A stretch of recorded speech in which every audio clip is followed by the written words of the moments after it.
أعوذ بالله من الشيطان الرجيم. بسم الله الرحمن الرحيم.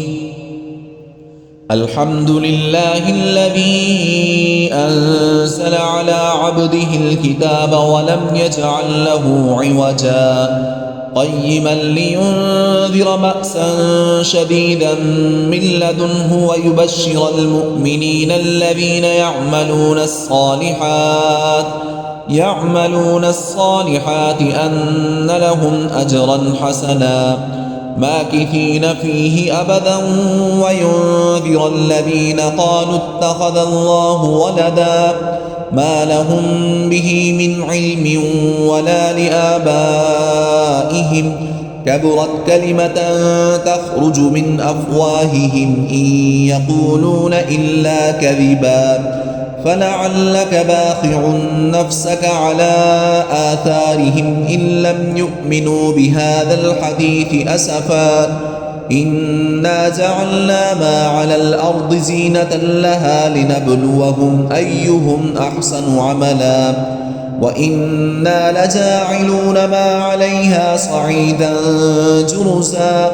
أم حسبت أن أصحاب الكهف والرقيم كانوا من آياتنا عجبا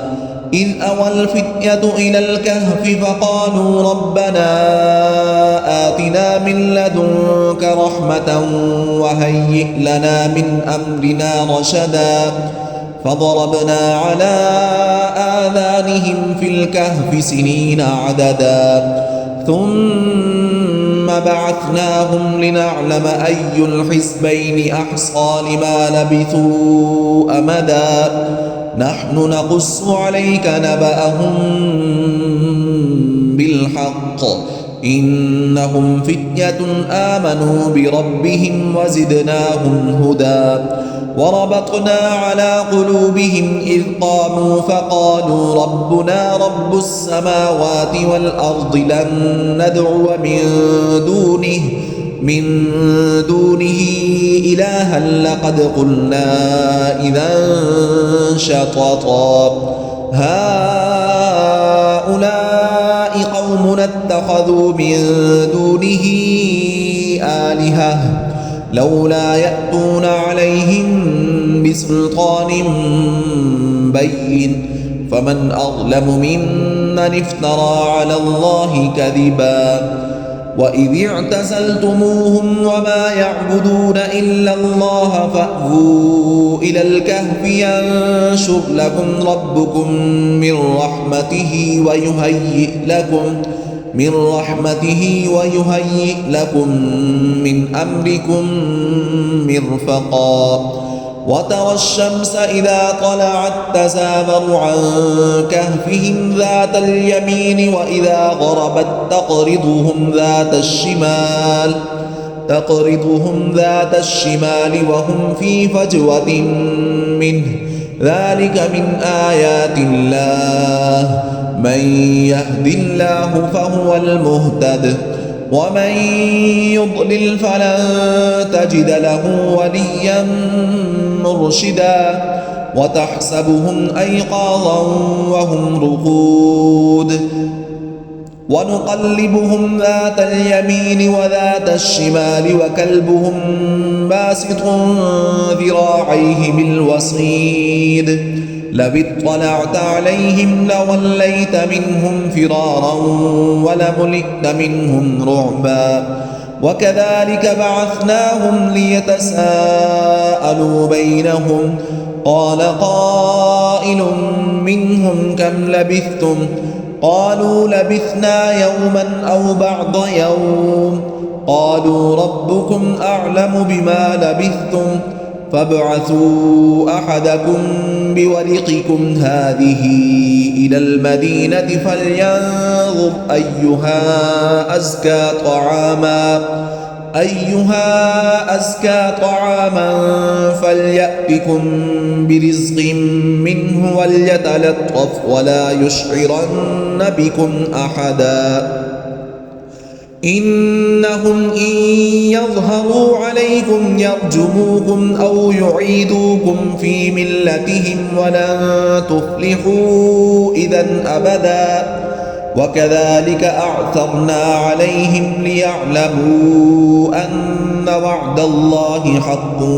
وأن الساعة لا ريب فيها إذ يتنازعون بينهم أمرهم فقالوا ابنوا عليهم بنيانا ربهم أعلم بهم قال الذين غلبوا على أمرهم لنتخذن عليهم مسجدا سيقولون ثلاثة رابعهم كلبهم ويقولون خمسة سادسهم كلبهم رجما بالغيب ويقولون سبعة وثامنهم كلبهم قل ربي أعلم بعدتهم ما يعلمهم إلا قليل فلا تمار فيهم إلا مراء ظاهرا ولا تستفت فيهم منهم أحدا ولا تقولن لشيء إني فاعل ذلك غدا إلا أن يشاء الله واذكر ربك إذا نسيت وقل عسى أن يهديني ربي لأقرب من هذا رشدا ولبثوا في كهفهم 300 سنين وازدادوا 9 قل الله أعلم بما لبثوا له غيب السماوات والأرض أبصر به وأسمع ما لهم من دونه من ولي ولا يشرك في حكمه أحدا واتل ما أوحي إليك من كتاب ربك لا مبدل لكلماته ولن تجد من دونه ملتحدا واصبر نفسك مع الذين يدعون ربهم بالغداة والعشي يريدون وجهه ولا تعد عيناك عنهم تريد زينة الحياة الدنيا ولا تطع من أغفلنا قلبه عن ذكرنا واتبع هواه وكان أمره فرطا وقل الحق من ربكم فمن شاء فليؤمن ومن شاء فليكفر إنا أعتدنا للظالمين نارا أحاط بهم سرادقها وإن يستغيثوا يغاثوا بماء كالمهل يشفي الوجوه بئس الشراب وساءت مرتفقا إن الذين آمنوا وعملوا الصالحات إنا لا نضيع أجر من أحسن عملا أولئك لهم جنات عدن تجري من تحتهم الأنهار يحلون فيها من أسابر من ذهب ويلبسون ثيابا خضرا من سندس واستبرق متكئين فيها على الأرائك نعم الثواب وحسنت مرتفقا واضرب لهم مثلا رجلين جعلنا لأحدهما جنتين من أعناب وحففناهما بنخل وجعلنا بينهما زرعا كلتا الجنتين آتت أكلها ولم تظلم منه شيئا وفجرنا خلالهما نهرا وكان له ثمر فقال لصاحبه وهو يحاوره أنا أكثر منك مالا وأعز نفرا ودخل جنته وهو ظالم لنفسه قال ما أظن أن تبيد هذه أبدا وما أظن الساعة قائمة ولئن رددت إلى ربي لأجدن خيرا منها منقلبا قال له صاحبه وهو يحاوره أكفرت بالذي خلقك من تراب ثم من نطفة ثم سواك رجلا لكن هو الله ربي ولا أشرك بربي أحدا ولولا إذ دخلت جنتك قلت ما شاء الله لا قوة إلا بالله إن ترني أنا أقل منك مالا وولدا فعسى ربي أن يؤتيني خيرا من جنتك ويرسل عليها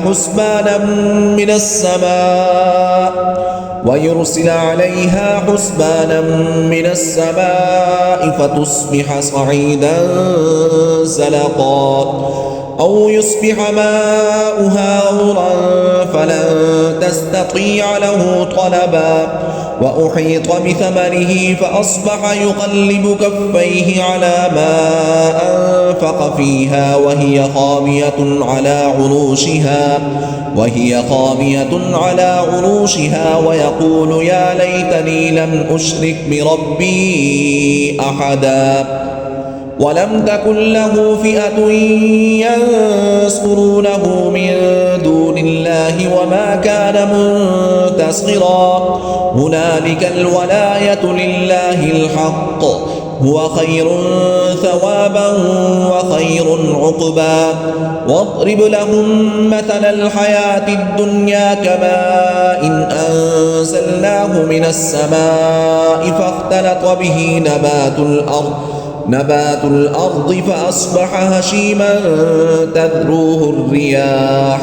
وكان الله على كل شيء مقتدرا المال والبنون زينة الحياة الدنيا والباقيات الصالحات خير عند ربك ثوابا وخير أملا ويوم نسير الجبال وترى الأرض بارزة وحشرناهم فلم نغادر منهم أحدا وعرضوا على ربك صفا لقد جئتمونا كما خلقناكم أول مرة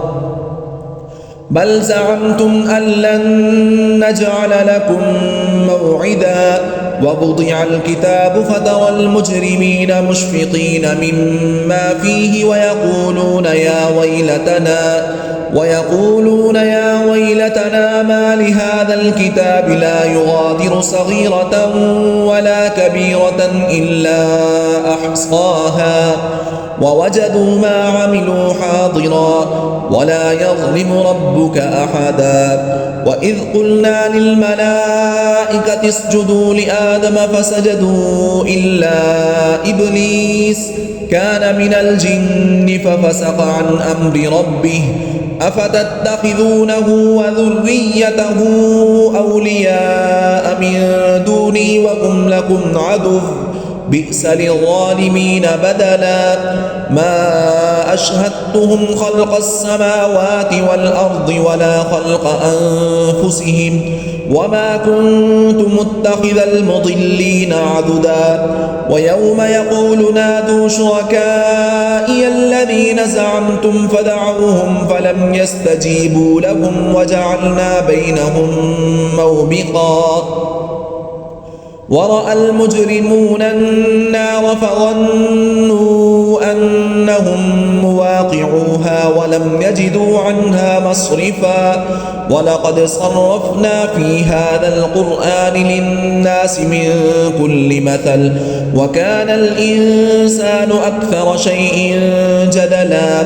وما منع الناس أن يؤمنوا إذ جاءهم الهدى ويستغفروا ربهم إلا أن تأتيهم سنة الأولين أو يأتيهم العذاب قبلا وما نرسل المرسلين إلا مبشرين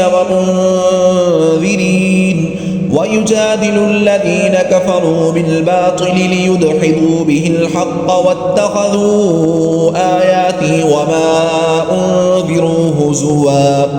ومن أظلم ممن ذكر بآيات ربه فأعرض عنها ونسي ما قدمت يداه إنا جعلنا على قلوبهم أكنة أن يفقهوه وفي آذانهم وقرا وإن تدعهم إلى الهدى فلن يهتدوا إذا أبدا وربك الغفور ذو الرحمة لو يؤاخذهم بما كسبوا لعجل لهم العذاب بل لهم موعد لن يجدوا من دونه موئلا وتلك القرى أهلكناهم لما ظلموا وجعلنا لمهلكهم موعدا وإذ قال موسى لفتاه لا أبرح حتى أبلغ مجمع البحرين أو أمضي حقبا فلما بلغا مجمع بينهما نسيا حوتهما فاتخذ سبيله في البحر سربا فلما جاوزا قال لفتاه آتنا غداءنا لقد لقينا من سفرنا هذا نصبا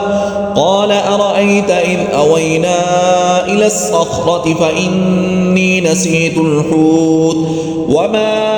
أنسانيه إلا الشيطان أن أذكره واتخذ سبيله في البحر عجبا قال ذلك ما كنا نبغي فارتدا على آثارهما قصصا فوجدا عبدا من عبادنا آتيناه رحمة من عندنا وعلمناه من لدنا علما قال له موسى هل أتبعك على أن تعلمني مما علمت رشدا قال إنك لن تستطيع معي صبرا وكيف تصبر على ما لم تحط به خبرا قال ستجدني إن شاء الله صابرا ولا أعصي لك أمرا قال فإن اتبعتني فلا تسألني عن شيء حتى أحدث لك منه ذكرا قال فإن اتبعتني فلا تسألني عن شيء حتى أحدث لك منه ذكرا فانطلقا حتى إذا ركبا في السفينة خرقها قال أخرقتها لتغرق أهلها لقد جئت شيئا إمرا قال ألم أقل إنك لن تستطيع معي صبرا قال لا تؤاخذني بما نسيت ولا ترهقني من أمري عسرا فانطلقا حتى إذا لقيا غلاما فقتله قال أقتلت نفسا زكية بغير نفس لقد جئت شيئا نكرا قال ألم أقل لك إنك لن تستطيع معي صبرا قال إن سألتك عن شيء بعدها فلا تصاحبني قد بلغت من لدني عذرا فانطلقا حتى إذا أتيا أهل قرية استطعما أهلها فأبوا أن يضيفوهما فوجدا فيها جدارا يريد أن ينقض فأقامه قال لو شئت لاتخذت عليه أجرا قال هذا فراق بيني وبينك سأنبئك بتأويل ما لم تستطع عليه صبرا أما السفينة فكانت لمساكين يعملون في البحر فأردت أن أعيبها وكان وراءهم ملك يأخذ كل سفينة غصبا وأما الغلام فكان أبواه مؤمنين فخشينا أن يرهقهما طغيانا وكفرا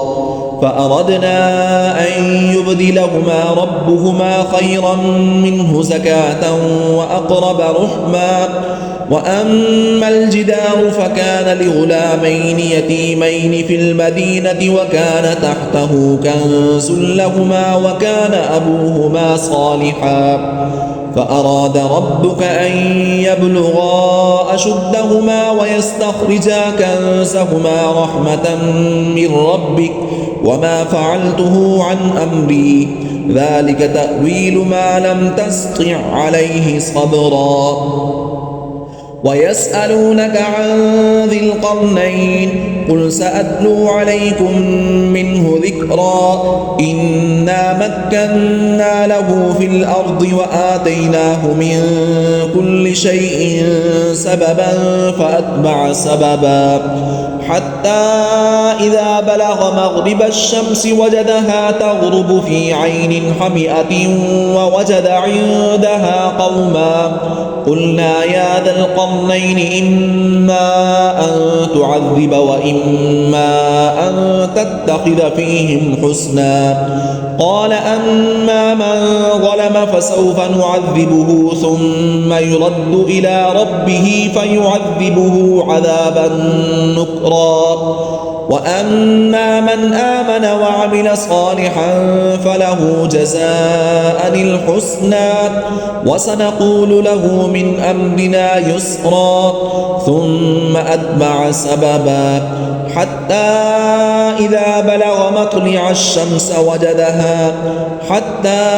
إذا بلغ مطلع الشمس وجدها تطلع على قوم لم نجعل لهم من دونها سترا كذلك وقد أحطنا بما لديه خبرا ثم أتبع سببا حتى إذا بلغ بين السدين وجد من دونهما قوما لا يكادون يفقهون قولا قالوا يا ذا القرنين إن يأجوج ومأجوج مفسدون في الأرض فهل نجعل لك خرجا على أن تجعل بيننا وبينهم سدا قال ما مكني فيه ربي خير فأعينوني بقوة أجعل بينكم وبينهم ردما آتوني زبر الحديد حتى إذا ساوى بين الصدفين قال انفخوا حتى إذا جعله نارا قال آتوني أفرغ عليه قطرا فما استطاعوا أن يظهروه وما استطاعوا له نقبا قال هذا رحمة من ربي فإذا جاء وعد ربي جعله دكاء وكان وعد ربي حقا وتركنا بعضهم يومئذ يموج في بعض ونفخ في الصور فجمعناهم جمعا وعرضنا جهنم يومئذ للكافرين عرضا الذين كانت أعينهم في غطاء عن ذكري وكانوا لا يستطيعون سمعا أفحسب الذين كفروا أن يتخذوا عبادي من دوني أولياء إنا أعتدنا جهنم للكافرين نزلا قل هل ننبئكم بالأخسرين أعمالا الذين ضل سعيهم في الحياة الدنيا وهم يحسبون أنهم يحسنون صنعا أولئك الذين كفروا بآيات ربهم ولقائه فحبطت أعمالهم فلا نقيم لهم يوم القيامة وزنا ذلك جزاؤهم جهنم بما كفروا واتخذوا آياتي ورسلي هزوا إن الذين آمنوا وعملوا الصالحات كانت لهم جنات الفردوس نزلا خالدين فيها لا يبغون عنها حولا